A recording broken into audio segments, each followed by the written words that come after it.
जब तक इंसान का भरोसा आम इंसानों से वाबस्ता रहता है, दुनियादारों से वाबस्ता रहता है, पैसों से वाबस्ता रहता है, दुनियावी मामलात के साथ वाबस्ता रहता है, तो वो कमज़ोर होता जाता है दिन ब दिन।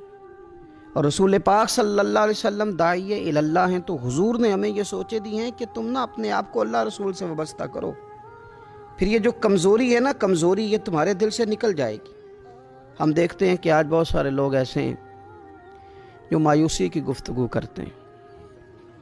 अगर गरीब हो गए हैं तो तब भी उनके जुमलों में माज़अल्लाह मायूसी है।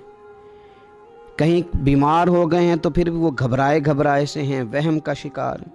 अगर किसी जगह कोई आजमाइश उन पर आ गई है तो भी मुख्तलिफ तोहम्मात का वो शिकार हो जाते हैं। अगर तवज्जो अल्लाह रसूल की जानिब हो और वो सोचें जो रसूल पाक सल्लल्लाहु अलैहि वसल्लम ने हमें दी हैं, उन पर तवज्जो हो, तो फिर इंसान किसी वहम का शिकार नहीं होता। फिर वो मजबूत ज़िंदगी गुजारता है और मजबूती के साथ आगे बढ़ता है, क्योंकि उसको समझ आ गई है कि मेरा खालिक अल्लाह है, राज़िक अल्लाह है, पैदा करने वाला अल्लाह है और मेरे तमाम मामलात का मुआफ़िज़ भी मेरा अल्लाह है।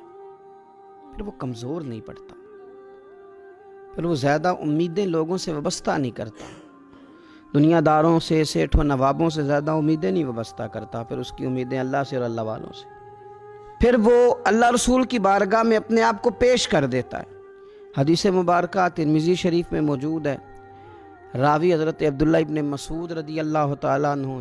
ज़रा हुज़ूर सल्लल्लाहु अलैहि वसल्लम के तरबियत करने का अंदाज़ देखिएगा।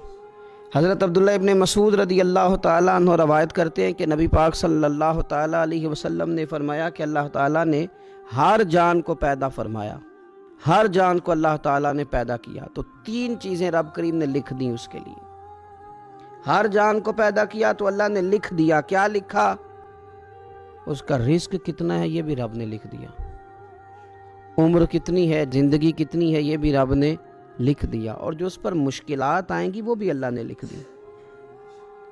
उसकी हिकमत के तकाज़ों के तहत जो मुश्किलात आएंगी इंसान की गुनाहों की माफ़ी का सबब बनेगी, नेक है तो दर्जात की बुलंदी का सबब बनेगी। तो जो मुश्किलात उसकी तरफ आएंगी, जो मुसीबतें, बीमारियां, तंगियां, वो सब अल्लाह तबारक व तआला की हिकमत के तकाज़ों के तहत आएंगी। अब इंसान यहाँ घबराया रहे, मायूस हो जाए।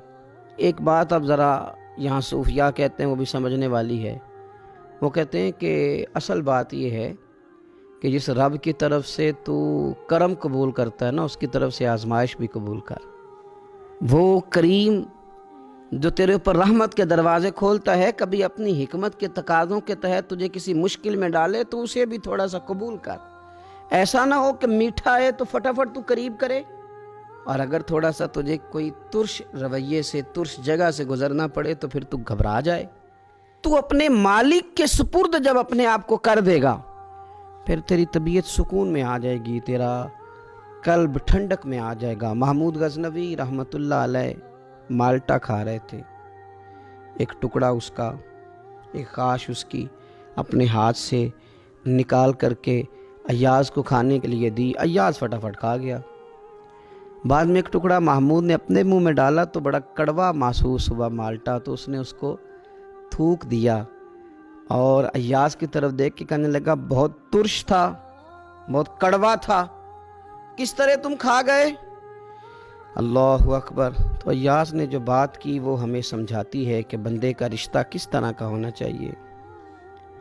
अय्याज़ कहने लगा, आका सारी ज़िंदगी तेरे हाथों से मीठे खाए, आज एक कड़वा आया था तो मैं अगर उसे थूक देता, ये को आईने वफादारी तो ना हुआ। इंसान को अल्लाह की तरफ से नेमतें आती जाएं, रहमतें आती जाएं, तंदुरुस्तियाँ आती जाएं, लेकिन किसी जगह ज़रा कमज़ोरी देखनी पड़े तो इंसान उस जगह ठहर जाए, उस जगह वो घबरा जाए, वहम का शिकार हो जाए, पता नहीं क्या हो जाएगा, इन चक्करों में पड़ जाए, तो ये बात दुरुस्त नहीं है।